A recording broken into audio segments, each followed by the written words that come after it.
बिस्मिल्लाहिर्रहमानिर्रहीम। Question number 12 exercise number 3.1। Question की statement कुछ इस तरह है, लिखा हुआ है कि find matrix x if x, ये वाला मैट्रिक्स असल में हमने फाइंड करना है एक्स 5 2 -2 1 -1 5 12 एंड 3। इसमें हमने एक्स वाले मैट्रिक्स की वैल्यू फाइंड करनी है, ये वाला जो एक्स मैट्रिक्स है। तो सबसे पहले तो हमारे पास एक्स मैट्रिक्स हम खुद से कोलेट कर लेते हैं कि पूरा एक मैट्रिक्स है। अगर आप देखें ये वाला मैट्रिक्स और ये वाला मैट्रिक्स, इसका जो ऑर्डर है वो 2 बाय 2 है। ऑर्डर का मतलब ये होता है कि किसी भी मैट्रिक्स के अंदर उसकी रोज की तादाद और कॉलम की तादाद वो आपका ऑर्डर ऑफ मैट्रिक्स कहलाता है। यहाँ पे देखिए हमारे पास 2 रो हैं और 2 ही कॉलम है, इसमें भी 2 रो हैं और 2 भी कॉलम है। अंडरस्टूड बात है कि जो नया मैट्रिक्स हासिल होगा हमें उसमें भी ऑर्डर इतना ही होगा, उसमें भी दो मैट्रिक्स के अंदर 2 ही रोज होंगी और 2 ही क्या होंगे, कॉलम होंगे। हम खुद से लेट कर लेते हैं कि जो हमारे पास जो एक्स मैट्रिक्स है जिसकी हमने ये वैल्यू निकालनी है, वो मैट्रिक्स हमारे पास कोई है जिसमें अंदर 2 ही रोज हैं और 2 ही कॉलम है। उनको हम कोई फर्जी नाम दे देते हैं, ए बी सी और डी का नाम दे दिया। अब ये जो मैट्रिक्स है अननोन है, हमने इसको उठाकर उस एक्स की जगह पे रख देना है जिसकी हमने वैल्यू फाइंड आउट करनी है। असल में हमारे पास फाइंड करने के लिए अब ए बी सी और डी आ गया। एक्स मैट्रिक्स हमने लेट कर लिया है और ये मैट्रिक्स उठाकर आपने एक्स की जगह पे दोबारा फिर रख दिया है और नई जो क्वेश्चन की स्टेटमेंट है वो हमारे पास इस फॉर्म में बन गई है। A B C D multiply 5 2 -2 1 इक्वल -1 5 12 एंड 3, ये वाली और ये चीज वैसे की वैसे आ गई। अगर आप इक्वल के बिल्कुल राइट साइड पे देखें, सॉरी लेफ्ट साइड पे, तो हमारे पास जो 2 मैट्रिक्स हैं ये वाले, ये दोनों मल्टीप्लाई आपस में हो रहे हैं। इन दोनों मैट्रिक्स की मल्टीप्लिकेशन सबसे पहले करते हैं। मल्टीप्लिकेशन सबसे पहले देखते हैं कि वैलिड है या फिर नहीं है। मल्टीप्लिकेशन की वैलिडिटी के लिए यही बताया जाता है कि जब पहले मैट्रिक्स के कॉलम की तादाद और दूसरे मैट्रिक्स की रो की तादाद अगर बराबर हो तो मल्टीप्लिकेशन वैलिड होती है, अदरवाइज वैलिड नहीं होती। इसमें देखें कि पहले मैट्रिक्स के 2 कॉलम हैं, दूसरे मैट्रिक्स की 2 ही रो हैं। इसका मतलब यह है कि ये इसकी मल्टीप्लिकेशन वैलिड है। हम क्या करते हैं, सबसे पहले मैट्रिक्स की रो और दूसरे मैट्रिक्स के कॉलम, पहला 5 को a से मल्टीप्लाई किया, 5a - 2b 2a + b, इसी तरह 5c - 2d और 2c + d, ये दोनों की मल्टीप्लिकेशन होगी।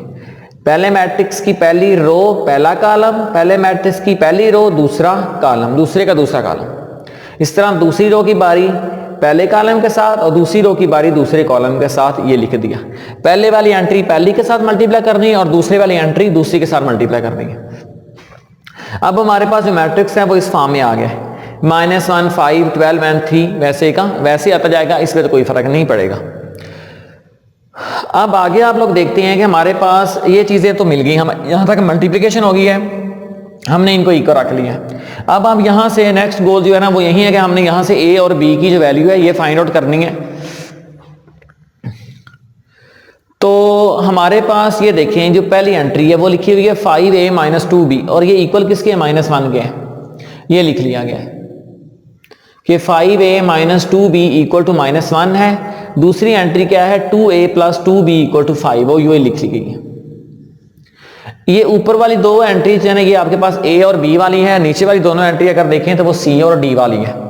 तो पहले हम तो a और b वाली वैल्यू जो है वो देखते हैं कि a और b किस तरह आप फाइंड आउट करते हैं। हमने क्या किया है कि 5a - 2b 5a - 2b = -1 रख दिया है, 2a + b = क्या रख दिया, 5 रख दिया। अब हमने इन दोनों इक्वेशन से a और b की जो वैल्यू है ये फाइंड आउट करनी है। तो पहले वाली वैल्यू 5a - 2b = -1 है, दूसरी 2a + b = 5 है। देखें इधर b के साथ 2 है लेकिन इधर b के साथ यहाँ पे कुछ नहीं है, तो 1 मौजूद है। हमने अगर इनको b वाली वैल्यूज को खत्म करना है तो इस b के साथ भी 2 होना चाहिए। कंपेयर कोफिशिएंट कर लेते हैं, इसका मतलब यह है कि फिर हम इस वाली पूरी इक्वेशन को 2 से मल्टीप्लाई करते हैं ताकि इसके बराबर आ जाएगी इस 2 के। 2 2 4 + 2b = 10, मैंने ये लिख दिया। इस वाली इक्वेशन को 2 से मल्टीप्लाई कर दिया है, क्यों किया, ताकि ये वाली एंट्री और ये वाली सेम हो जाए। 4 + 2b = 10। इस इक्वेशन को मैंने ऊपर रखा है, इसको नीचे रखा है, ये माइनस का और ये प्लस का कट गए हैं। 5 + 4 9, a = 10 में से 1 निकालें 9, ये 9 मल्टीप्लाई हो रहा है, इधर आके डिवाइड हो जाएगा। सो a की वैल्यू हमारे पास क्या निकल आई है, 1 निकल आई है। अब हम जाते हैं b की वैल्यू पे। जरूरी नहीं है कि आपके पास पहले a ही निकल रहा है, आपके पास पहले b भी निकल सकता है, जरूरी नहीं है कि a ही निकलेगा। इसी तरह अब इन दोनों इक्वेशंस में से कोई एक इक्वेशन उठा लें। लेट्स सपोज मैंने ये उठाई है 2a + b = 5। ये जो a की वैल्यू निकली हुई है ये आपने a की जगह पे पुट कर देनी है। 2 × a की जगह पे 1 आ गया, प्लस b = क्या आ जाएगा 5। ये 2 प्लस का इधर आके क्या हो जाएगा माइनस, तो 5 में से 2 निकाल देंगे तो हमारे पास क्या आ जाएगा 3। ये b की वैल्यू निकल आई है और ये आपके पास a की वैल्यू निकल आई है। अब बारी रह गई है c और d की। तो c और d के लिए नीचे वाली दो इक्वेशन उसी तरह ही है, 5c - 2d = 12 और 2c + d = 3। अब इनके साथ भी हम वैसे ही काम करते हैं। हमने पहली इक्वेशन लिखी है 5c - 2d = 12 है। दूसरी इक्वेशन है 2c + d = 3। इसको 1 का नाम दे देते हैं और इसको नाम दे देते हैं 2 का। इसको इसी तरह 3 का नाम दे देंगे, वो आसानी के लिए आप लिख सकते हैं, और इसको नाम देते हैं 4 का, या इसको 1 2 का दे सकते हैं, इसको 3 4 का दे सकते हैं। अब देखें हम यहां से अगर d की वैल्यू खत्म करना चाह रहे हैं तो इधर तो d के साथ 2 मौजूद है, लेकिन इधर d के साथ कुछ भी नहीं है। लेट्स सपोज यहां पे 1 है।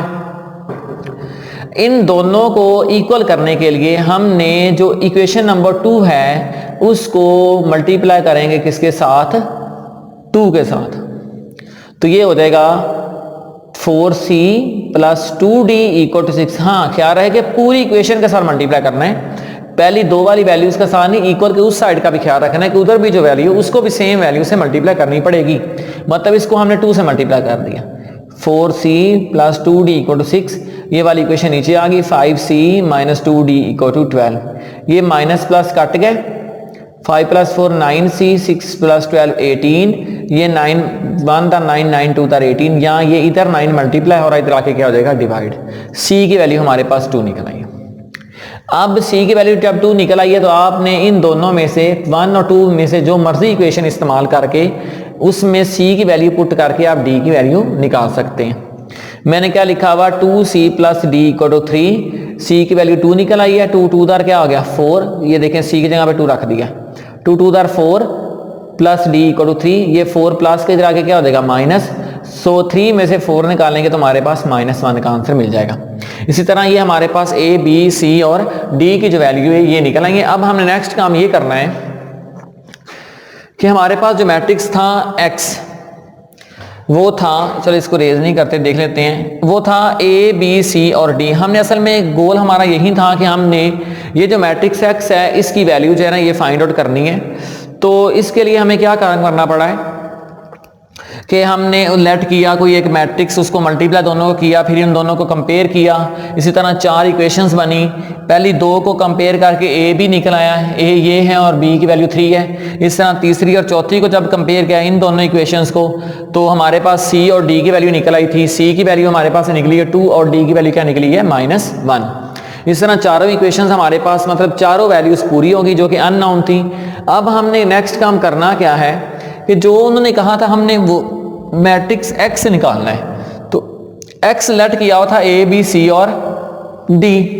तो हम जो a की वैल्यू निकली है वो हमारे पास है 1 एक जगह पे, b 3, c 2 है और d क्या है -1।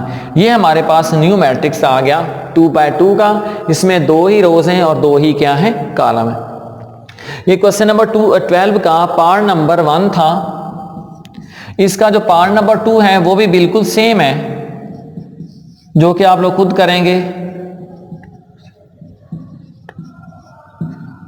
इजी है, मुश्किल नहीं है। उसमें भी एक मैट्रिक्स अननोन है, उसकी वजह में A B C D let कर लेंगे और सेम इसी वे से उसको सॉल्व कर देंगे। मोस्ट इंपॉर्टेंट क्वेश्चन है। तो इसमें हमने ए बी सी डी चारों की चारों वैल्यूज जो हैं वो पूरी कर ली हैं। अब यहाँ पे मैंने कंपेयर कोफिशिएंट किया है पहली और तीसरी और चौथी इक्वेशन को, या पहली और दूसरी को। इसके अलावा इक्वेशंस को सॉल्व करने के और तरीके भी हैं। आप इसको क्रैमर रूल से भी कर सकते हैं, मैट्रिक्स इनवर्स मेथड से भी कर सकते हैं, जिस मर्जी मेथड से कर सकते हैं, लेकिन ABCD की वैल्यू आपकी करेक्ट वे में आनी चाहिए।